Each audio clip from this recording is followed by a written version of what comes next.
नमस्कार मित्रांनो, मी आकाश जावरकर स्वागत करतो तुमचं आपल्या या पर्टिक्युलर नॉलेज यूट्यूब चॅनलवरती। या अगोदर आपण जिओग्राफी म्हणजे भूगोल या विषयावर आधारित महत्त्वाचे काही पॉईंट्स तुम्हाला कव्हर करून दिलेले होते। जवळपास 19 ते 20 मिनिटाचं लेक्चर होतं, पण त्यामध्ये आपण भरपूर टॉपिक कव्हर केलेले होते। या लेक्चरमध्ये आपण सर्व अर्थशास्त्राचे महत्त्वाचे पॉईंट डिस्कस करणार आहे, जे की तुम्हाला नक्कीच येणाऱ्या सर्व परीक्षांसाठी उपयोगी ठरतील। ठीक आहे, व्हिडिओ संपल्यावर तुमची नक्की प्रतिक्रिया द्याल की हे तुम्हाला दिलेली जी माहिती होती हे कशी वाटली। नक्की पहिला प्रश्न आहे, अर्थशास्त्र एक सामाजिक शास्त्र आहे, अगदी बरोबर आहे। अर्थशास्त्राचा जनक कोणाला म्हटलं जाते, तर अर्थशास्त्राचा जनक ॲडम स्मिथ यांना म्हटलं जाते। भारतीय अर्थशास्त्राचे जनक कोणाला म्हणायचं, तर दादाभाई नौरोजी यांना। कारण बघा की भारताचे राष्ट्रीय उत्पन्न सर्वप्रथम मोजण्याचा प्रयत्न दादाभाई नौरोजी यांनी केलेला होता। त्यांनी भारताचं दरडोई उत्पन्न 20 रुपये इतकं सांगितलं होतं 1867-68 मध्ये। त्यामुळे हा पॉईंट आपल्यासाठी महत्त्वाचा आहे। दादाभाई नौरोजी यांना भारताचे ग्लॅडस्टोन सुद्धा म्हटलं जाते आणि भारताचे पितामह सुद्धा असं म्हटलं जाते। भारताचे grand old man of India कोणाला म्हटलं जाते, दादाभाई नौरोजी यांना म्हटलं जाते। ते राष्ट्रीय काँग्रेसचे 3 वेळा अध्यक्ष राहिले, एक 1986 मध्ये, एक 1893 मध्ये आणि एक 1906 मध्ये। तीनही आकडे तुम्हाला इथे पाठ करून ठेवायचे आहे, तीनही वर्ष तुम्हाला पाठ ठेवायचे आहे। मित्रांनो, तुम्हाला सर्वांना माहीत असेल की राष्ट्रीय काँग्रेसचं पहिलं अधिवेशन 1885 मध्ये मुंबई या ठिकाणी भरलं होतं। अध्यक्ष होते व्यमेशचंद्र बॅनर्जी। तर 1886चं दुसरं अधिवेशन कोलकाता या ठिकाणी भरलेलं होतं आणि या अधिवेशनाचे अध्यक्ष होते दादाभाई नौरोजी। आणि या अधिवेशन तुम्ही इथे व्यवस्थित पाठ करा। 1887ला तिसरं अधिवेशन मद्रास या ठिकाणी भरलेलं होतं। अध्यक्ष होते बद्रुद्दीन तय्यबजी। आणि सर्वात महत्त्वाचं म्हणजे 1888ला अलाहाबादला जे अधिवेशन भरलं होतं, तेव्हा पहिला इंग्रज अधिकारी अध्यक्ष झाला होता, तो म्हणजे जॉर्ज यूल। लक्षात घ्या, राजा चलैया यांच्या अध्यक्षतेखाली 1991 मध्ये प्रत्यक्ष आणि अप्रत्यक्ष कराचा अभ्यास करण्यासाठी राजा चलैया कमिटी नेमलेली होती आणि राजा चलैया यांना the father of tax reform असं म्हटलं जाते। ओके, इथं करेक्शन करा, टॅक्स रिफॉर्म असं म्हटलं जाते। ओके, म्हणजे कर सुधारणांचे जनक राजा चलैया यांना म्हटलं जाते। त्यांनी प्रत्यक्ष आणि अप्रत्यक्ष दोन्ही कराचा अभ्यास केलेला आहे। मित्रांनो, प्रत्यक्ष कर म्हणजे एक प्रकारे इन्कम टॅक्स हा प्रत्यक्ष कर आहे, तर GST हा अप्रत्यक्ष कर आहे। तर असा प्रत्यक्ष आणि अप्रत्यक्ष दोन्ही कराचा अभ्यास करण्यासाठी नेमलेली कमिटी कोणती होती, तर ती होती राजा चलैया कमिटी। व्हॅट लागू करणारे भारतातील पहिले राज्य कोणते होते, तर ते होते हरियाणा। 2003 मध्ये हा व्हॅट लागू केला होता। आता तुम्ही आणि ह्या घटनेला 2023 मध्ये 20 वर्ष पूर्ण झालेले आहेत। त्यामुळे येऊ शकते तुम्हाला की व्हॅल्यू ॲडेड टॅक्स म्हणजे व्हॅट लागू करणारं पहिलं राज्य कोणतं, तर ते आहे हरियाणा। महाराष्ट्राच्या राज्यामध्ये लक्षात घ्या, व्हॅट जो टॅक्स आहे, ओके बघा मित्रांनो, महाराष्ट्र राज्यामध्ये जो व्हॅट आहे हा 1 एप्रिल 2005 पासून लागू करण्यात आलेला होता। कधीपासून? 1 एप्रिल 2005 पासून लागू करण्यात आलेला होता। ओके, त्यानंतर पुढे काय म्हटलेलं आहे की शून्य आधारित अर्थसंकल्प सुरू करणारे भारतातील पहिले राज्य कोणते ठरलेले आहे, तर ते ठरलेले आहे महाराष्ट्र। लक्षात असू द्या, शून्य आधारित अर्थसंकल्प लागू करणारे पहिले राज्य कोणते ठरलेले आहे, महाराष्ट्र। त्यानंतर बघा, महाराष्ट्राचे तत्कालीन मुख्यमंत्री कोण होते, शंकरराव चव्हाण। अर्थमंत्री होते सुशीलकुमार शिंदे आणि वित्त राज्यमंत्री होते श्रीकांत जिचकर। हा पण पॉईंट लक्षात असू द्या। सो शून्य आधारित अर्थसंकल्प महाराष्ट्र पहिलं राज्य। त्यानंतर भारत निर्माण योजना 16 डिसेंबर 2005ला ही योजना सुरू करण्यात आलेली होती। मुख्य उद्देश होता ग्रामीण भागातील 6 क्षेत्रामध्ये पायाभूत सुविधांचा विकास करणे। तर बघा, यामध्ये ग्रामीण पेयजल, ग्रामीण गृहनिर्माण, ग्रामीण दूरसंचार, ग्रामीण रस्ते, विद्युतीकरण आणि जलसिंचनाचा समावेश होता। तर बघा, याच्यामध्ये आरोग्य शिक्षण येत नाही, महत्त्वाचा पॉईंट आहे। आणि आयोग तुम्हाला हेच कीवर्ड याच्यामध्ये टाकते, काय म्हणेल आयोग की आरोग्य वगैरे येते का, याच्यामध्ये नाही येत। पाठ कसं ठेवायचं बघा, पेयजल आलं तर जलसिंचन आलं, ठीक आहे। त्यानंतर बघा, रस्ते आले तर विद्युतीकरण आलं आणि गृहनिर्माण आलं तर दूरसंचार आलं। तर अशा जोड्या लावून तुम्ही हे व्यवस्थित पाठ करा। आणि एक महत्त्वाचा पॉईंट म्हणजे याच्यामध्ये आरोग्य आणि शिक्षण येत नाही, ठीक आहे। सो 16 डिसेंबर 2005ची कोणती योजना, भारत निर्माण योजना। पुढचा प्रश्न बघा, सुरेश तेंडुलकर समिती अहवाल। सुरेश तेंडुलकर समिती लक्षात घ्या 2011-12 नुसार जे की 68व्या फेरीचा अभ्यास होता। तर भारतात एकूण दारिद्र्य रेषा हे 21.9 सांगितलं।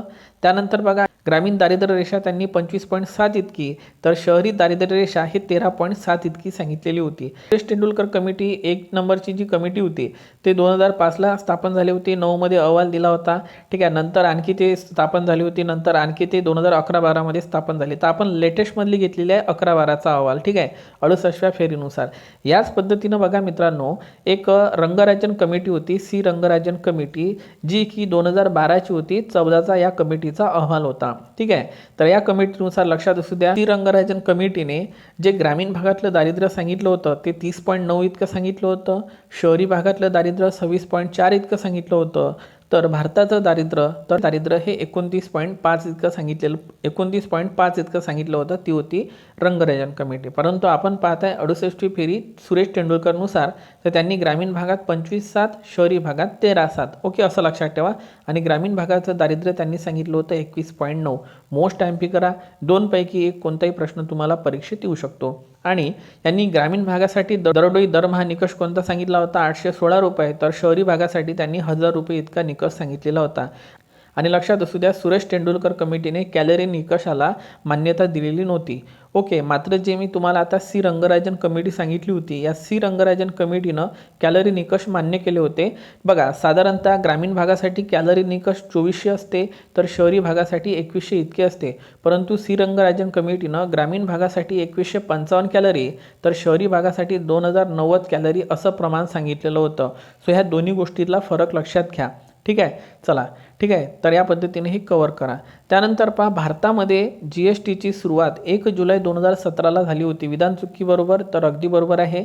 आणि भारतात GST दुहेरी पद्धतीनं आकारला जातो. ओके, आणि GST आकारण्याची पद्धत आपण कोणत्या देशाकडून घेतलेली आहे? तर कॅनडा या देशाकडून घेतलेली आहे.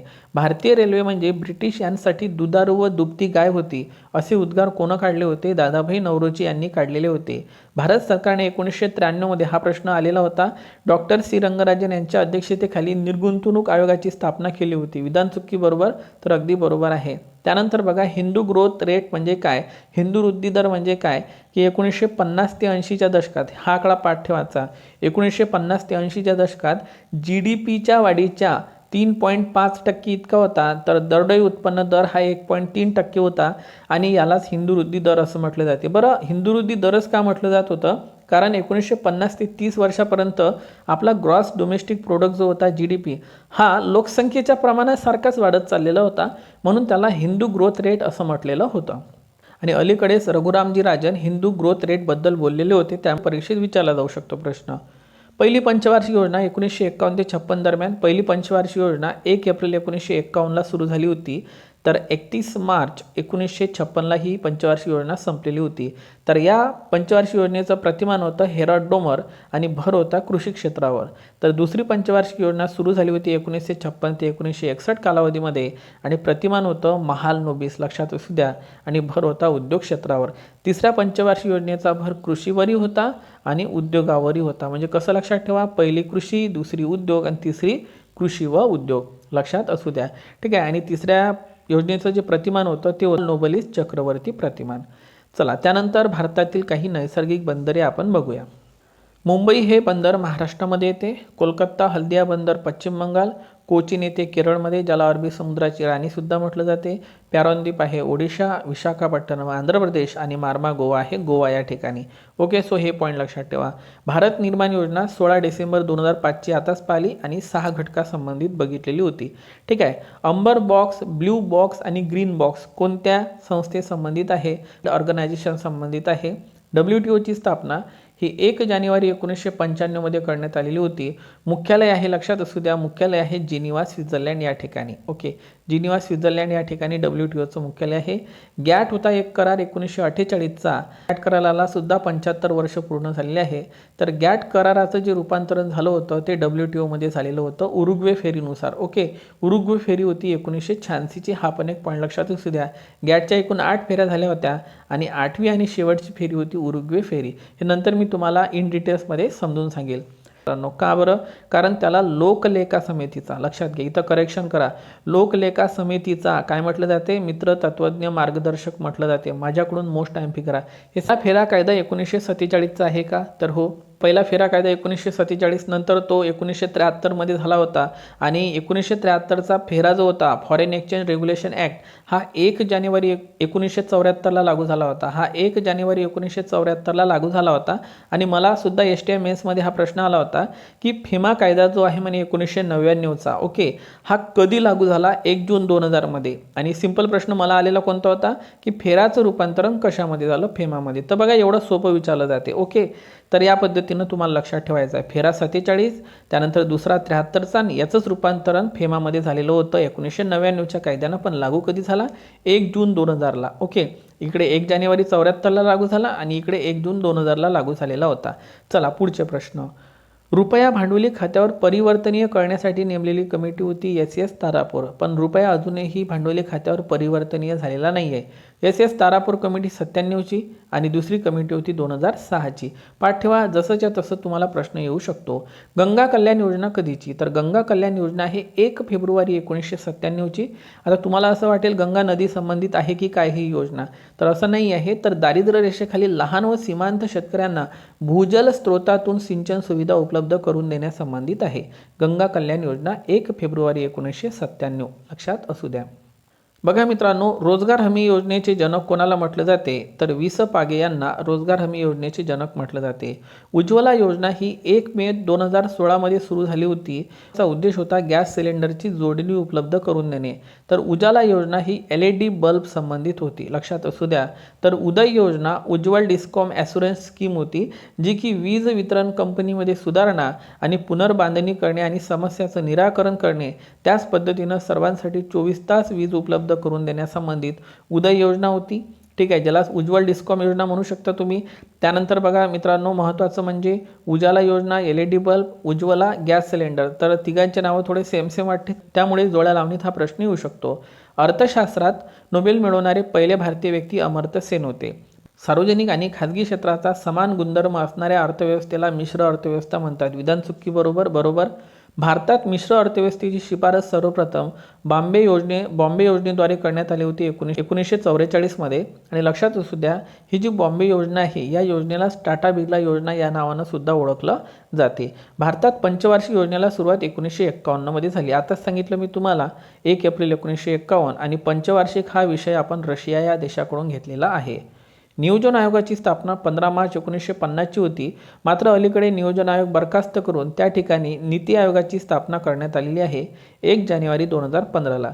मग नीती आयोगाचा फुल फॉर्म काय होतो हा पण प्रश्न विचारला होता परीक्षेमध्ये. National institution for transforming India NITI Aayog. आणि नीती आयोगाचे अध्यक्ष नेहमी पंतप्रधान असतात. नीती आयोगाचे सध्याचे उपाध्यक्ष आणि CEO कोण आहे ते मला नक्की कमेंट बॉक्समध्ये सांगा. एक सांगा उपाध्यक्ष कोण आहे आणि एक सांगा CEO कोण आहे ओके. भारतात जागतिकीकरणाला खाजगीकरणाला आणि उदारीकरणाला सुरुवात 24 जुलै 1991मध्ये झालेली होती. ज्याला LPG धोरण म्हणतात किंवा नवे आर्थिक धोरण म्हणतात. लिबरायझेशन प्रायव्हेटिलायझेशन अँड ग्लोबलायझेशन. तेव्हा तत्कालीन पंतप्रधान होते PV नरसिंह राव तर तत्कालीन अर्थमंत्री होते doctor Manmohan Singh okay. So हे पॉईंट तुम्ही इथे लक्षात ठेवा. त्यानंतर बघा रोजगार हमी योजनेचे जनक वि.स. पागे यांना म्हणतात. आताच बघितलं आपण. रोजगार हमी योजना सुरू करणारं पहिलं राज्य महाराष्ट्र आहे. राष्ट्रीय रोजगार हमी योजना 2 फेब्रुवारी 2006ला सुरू झाली होती.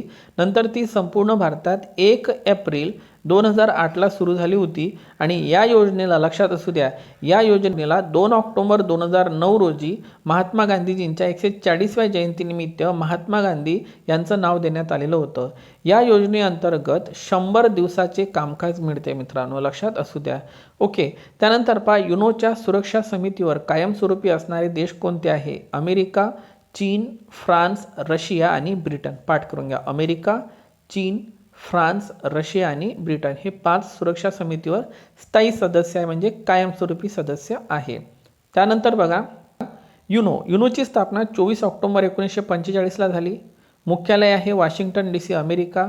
There are 6 official language. युनोच्या 6 लक्षात घ्या ऑफिशियल लँग्वेज कोणत्या आहे? अधिकृत भाषा Arabic, Chinese, English, French, Russian आणि स्पॅनिश. पाठ ठेवा यावरती प्रश्न ऑलरेडी विचारले गेलेले आहे. बँकांची बँक म्हणून आरबीआयला ओळखलं जाते.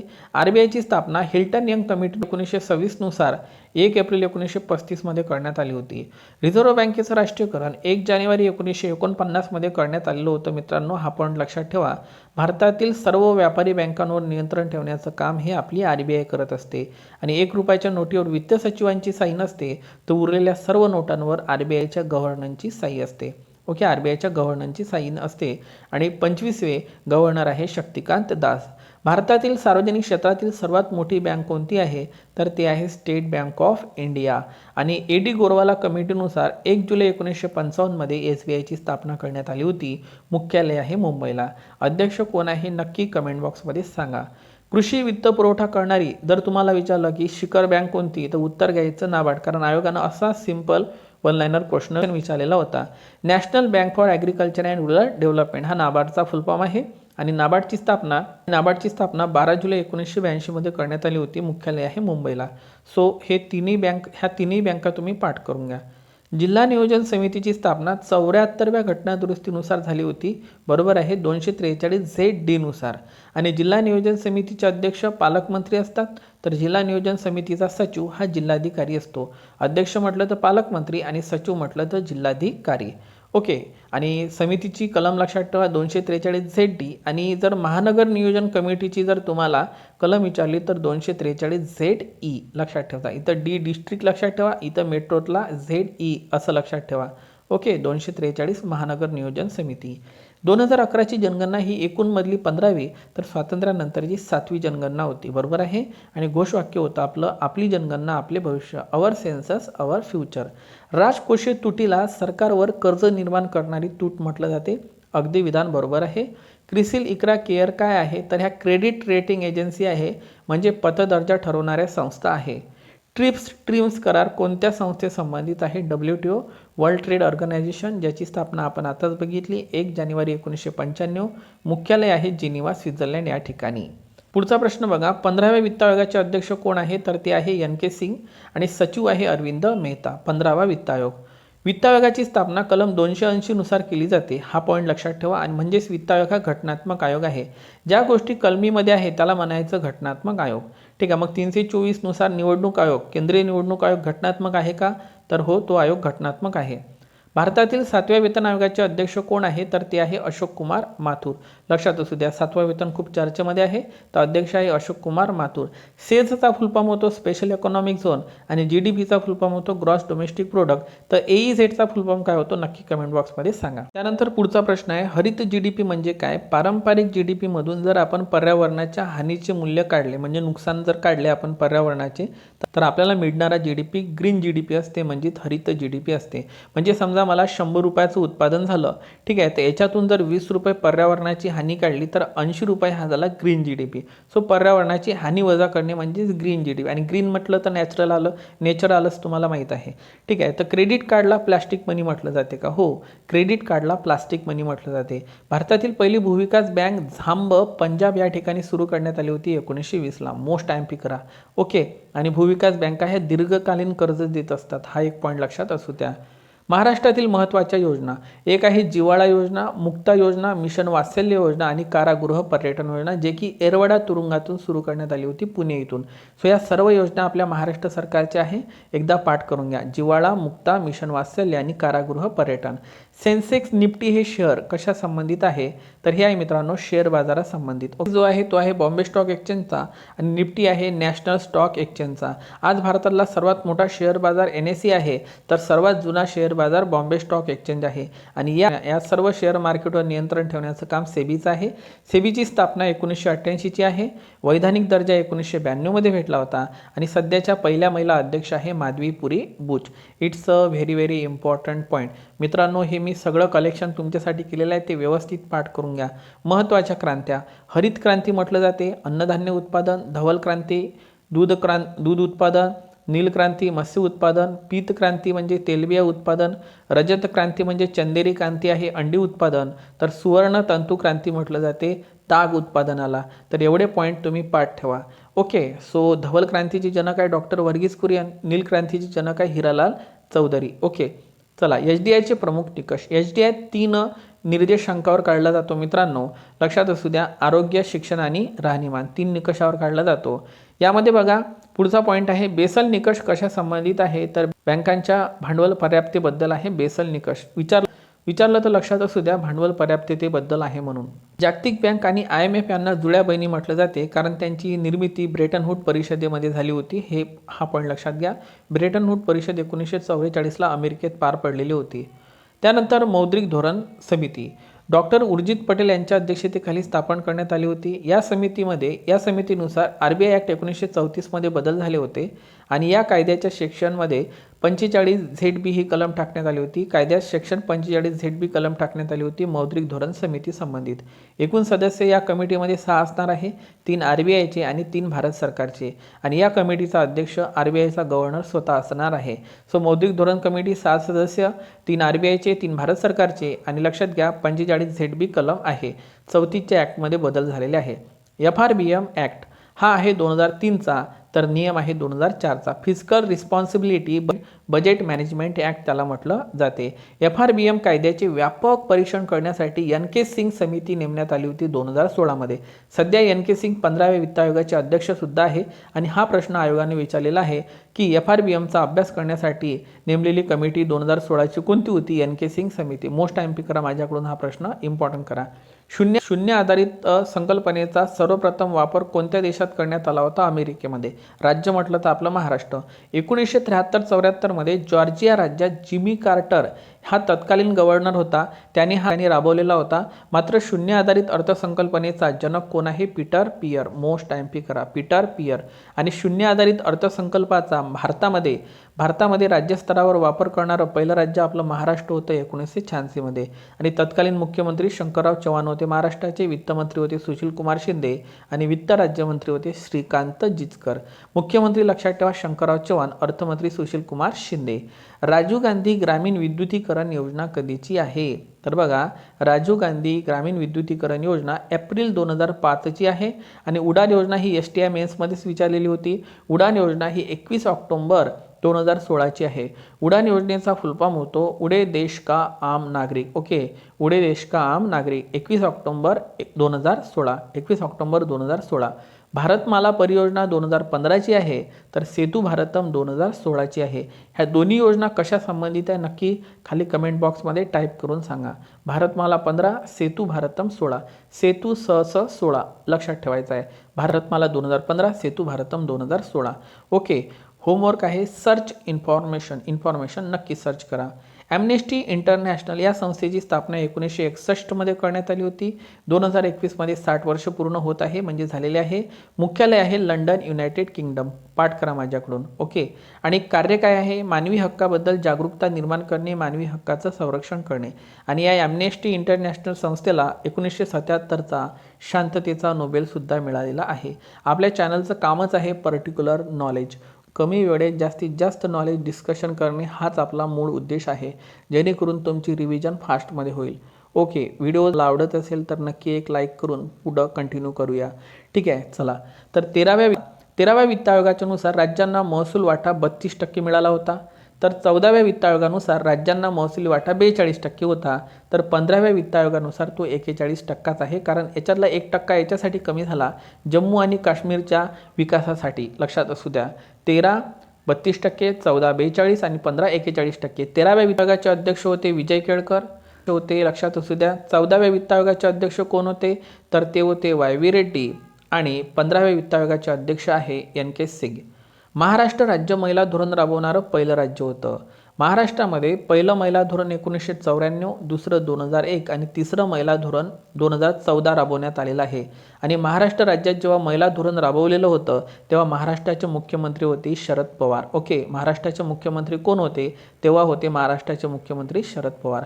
आशिया खंडातील सर्वात जुनी शेअर मार्केट कोणती? तर ती आहे मुंबई शेअर बाजार. ओके, म्हणजे स्टॉक एक्सचेंज. एरोस्पेस आणि संरक्षण धोरण तसेच फिनटेक धोरण जाहीर करणारं भारतातील पहिलं राज्य आपलं महाराष्ट्र राज्य आहे. महाराष्ट्रात वीज वापराबाबत तुम्हाला उतरता क्रम लावायचा आहे. म्हणजे सर्वात जास्त वीज वापरली जाते औद्योगिक क्षेत्रासाठी, नंतर कृषीसाठी, नंतर घरगुतीसाठी. ओके, औद्योगिक, कृषी आणि घरगुती. चला, भारतातील सार्वजनिक क्षेत्रातील सर्वात मोठी बँक कोणती आहे? State bank of India. या बँकेची स्थापना एडी गोरवालानुसार 1 जुलै 55ला करण्यात आली होती. मुख्यालय आहे मुंबईला. आताच आपण बघितलं. कृषी पुरवठा करणारी भारतातील शिखर बँक कोणती आहे? तर ती आहे NABARD bank. National bank for agriculture and rural development हे त्याचा फुल फॉर्म आहे. समिती आहे शिवरामन समिती. स्थापना आहे 12 जुलै 1982. वन लाईनर प्रश्न पाठ ठेवा. मुख्यालय आहे मुंबई. त्यानंतर बघा मित्रांनो, रेड क्रॉसची आहे आणि लक्षात घ्या, रेड क्रॉस ही संस्था 1863ची आहे. किती वर्ष पूर्ण झाले बघा. आणि हेडक्वार्टर आहे जिनिव्हा, स्वित्झर्लंड. आणि फाउंडेड कोण केली होती? हेनरी ड्युरॉन्ट यांनीच ती स्थापन केलेली होती. आणि या संस्थेला 3 वेळा शांततेचे नोबेल मिळालेले आहे. 1917, 1944 आणि 1963. So it's a very very important point. त्यानंतर पहा, समतोल विकासाचा प्रश्न सोडवण्यासाठी रघुराम राजन समिती 2013मध्ये स्थापन करण्यात आली होती. या समितीनं अविकसितपणाचा निर्देशांक विकसित केलेला होता. थोडा डीपमधला पॉईंट आहे, व्यवस्थित पाठ करा. राजा चलैया कमिटी आपण आताच बघितली. राजा चलैया कमिटी कधीची आहे? 1991ची. प्रत्यक्ष आणि अप्रत्यक्ष कर सुधारणा समिती. राजा चलैया यांना the father of tax reforms असं म्हटलं जाते. व्हॅट लागू करणारं पहिलं राज्य होतं हरियाणा 2003चं. महाराष्ट्रामध्ये व्हॅट 1 एप्रिल 2005ला लागू झालेला होता आणि या कायद्याने महाराष्ट्रातील व्हॅट कायदा 2002ची जागा घेतलेली होती. हे पण विचारलं जाऊ शकते की यापूर्वी कोणता होता. त्यानंतर पहा, मुद्रा योजना. मुद्रा योजनेचा फुल फॉर्म काय होतो? Micro units development and refinancing agency limited. Mudra Yojana he 8 April 2015ची आहे. सर्वांनी पाठ करून घ्या. या योजनेअंतर्गत 3 प्रकारचे कर्ज दिले जाते: शिशु कर्ज, किशोर कर्ज आणि तरुण कर्ज. शिशु कर्ज हे 50,000 रुपयापर्यंत असते. किशोर कर्ज हे 50,000 ते 5 लाख आणि तरुण कर्ज हे 5 लाख ते 10 लाखापर्यंत असते. म्हणजे मुद्रा योजनेअंतर्गत 10 लाख रुपयापर्यंत कर्ज दिलं जाते. विधान चुकी बरोबर. सो कर्जाचे टाईप्स लक्षात ठेवा: शिशु, किशोर आणि तरुण कर्ज. नीती आयोगाची स्थापना ही 1 जानेवारी 2015मध्ये करण्यात आली होती. बरोबर आहे. अध्यक्ष पंतप्रधान असतात. सध्या उपाध्यक्ष CEO कोण आहे? नक्की कमेंट बॉक्समध्ये सांगा. नीती आयोगाचा प्रवाह, हा नियोजन प्रवाह बघा कसा होता? हा होता मित्रांनो खालून वरच्या पद्धतीनं. ओके. कशाचा? नीती आयोगाचा प्रवाह खालून वर दिशेने आहे, तळाकडून शिखराकडे किंवा राज्याकडून केंद्राकडे आहे. लक्षात ठेवायचं आहे. ठीक आहे. नियोजन आयोगाचा प्रवाह याच्या उलट होता. लक्षात असू द्या. म्हणजे पहिले खालच्या स्तराला महत्त्व दिलेलं आहे नीती आयोगानं. आणि नीती आयोग हा एक थिंक टँक, विचार टँक म्हणून काम करतो. आणि शेवटचे प्रश्न बघा. आंतरराष्ट्रीय नाणेनिधी म्हणजेच इंटरनॅशनल मॉनिटरी फंड. जुलै 1944ला ब्रेटन वूड परिषद अमेरिकेला भरलेली होती. त्याच्यामध्ये IMFची स्थापना 27 डिसेंबर 45ला नंतर करण्यात आली होती. कार्य सुरू झालं 1 मार्च 1947. मुख्यालय आहे वॉशिंग्टन DC, अमेरिका. युनोची हे विशेषीकृत संघटना आहे. मात्र लक्षात असू द्या, WTO हे युनोची विशेषीकृत संस्था नाही. त्यानंतर पहा, फक्त सदस्य राष्ट्रांनाच कर्ज देते कोण? IMF. आणि ह्याच ओळीवर आयोगानं परीक्षेत प्रश्न विचारलेला होता. एवढ्या ओळीवर फक्त सदस्य राष्ट्रांना कर्ज कोण देते? IMF. कर्जाचे स्वरूप ऑब्व्हियसली अल्पकालीन असते. जागतिक बँकेचे दीर्घकालीन असते. मात्र आंतरराष्ट्रीय नाणेनिधी हे अल्पकालीन कर्ज देते, तेही त्यांच्या सदस्य देशांना देते. वित्तीय वर्ष आहे 1 मे ते 30 जून IMFचं. ओके. सदस्य देश किती आहे एकूण नक्की सांगा. आणि SDR म्हणजे होते कागदी सोने, जे की कोणासंबंधित आहे? IMF. Special drawing rights. SDRला कागदी सोने म्हटलं जाते. आणि ते dollar, pound, euro, yen, yuan यामध्ये त्यांचा समावेश होतो. आणि बघा यांच्यामध्ये ते काढले जाते. आणि बघा IMFचे प्रमुख प्रकाशन आहे वर्ल्ड इकॉनॉमिक आउटलुक. जसं बघा इज डुईंग बिझनेस वर्ल्ड बँकचा आहे. ठीक आहे. इज डुईंग बिझनेस कोण काढते? वर्ल्ड बँक म्हणजे जागतिक बँक. मात्र IMF world economic outlook, financial stability report हे काढते. आणि बघा IMF आणि वर्ल्ड बँकला ब्रेटन वूड ट्विन्स म्हटलं जाते, जुळ्या बहिणी म्हटलं जाते, कारण त्या ब्रेटन वूड परिषद 1944मध्ये स्थापन करण्याचा निर्णय घेण्यात आला होता. IMF अल्पकालीन कर्ज देते, वर्ल्ड बँक दीर्घकालीन कर्ज देते. IMF फक्त सदस्य देशांना कर्ज देते, वर्ल्ड बँक गरीब देशांना कर्ज देते. ओके. सो या पद्धतीने हे लेक्चर कंप्लीट केलेलं आहे. If any confusion so please check it. Okay. जर तुम्हाला काही डाऊट वाटत असेल, बाय चान्स माझ्याकडून काही सांगण्यात चुकलं असेल, तर ते तुम्ही एकदा नक्की तपासून पहा. मित्रांनो, लेक्चर जर खरंच तुम्हाला आवडलं असेल आणि तुम्ही इथपर्यंत व्हिडिओ पाहिला असेल, तर व्हिडिओला जाताना एक लाईक नक्की करून जा आणि एक तुमची प्रतिक्रिया नक्की द्या. लवकरच भेटू. तोपर्यंत take care and thank you so much.